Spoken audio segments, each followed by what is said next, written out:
Good afternoon. I'm Lance Lasowski, the Sabres beat writer for the Buffalo News, coming to you with our fourth edition of this five-part series on questions facing the Sabres this offseason.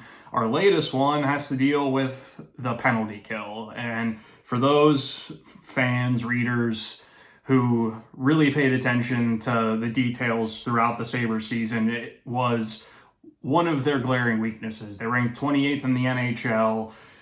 Wasn't really good any step of the way. Their best month was in December, when really the games aren't as consequential. Down the stretch, it was still a sore spot, but there is at least some encouraging signs that Kevin Adams and Don-Granato took out of the season in terms of the penalty kill. This team finally established an identity.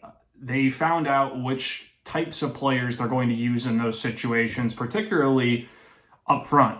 The forwards that really performed the best when shorthanded were dylan-cozens, jack-quinn, and alex-tuch.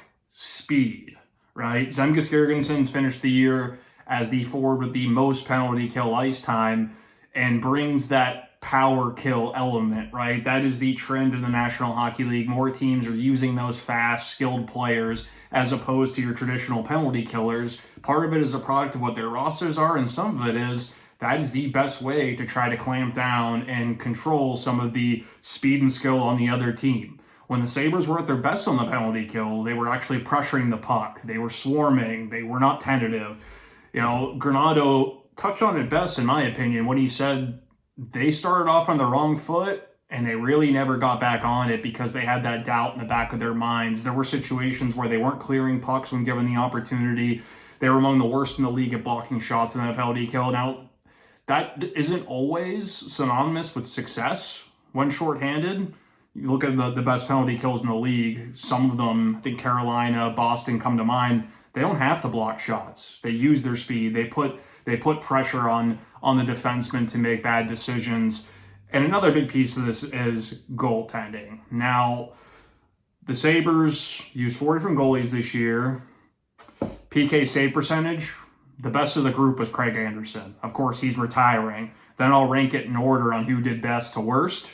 Ukko-Pekka Luukkonen, Devin Levi, and Eric Comrie.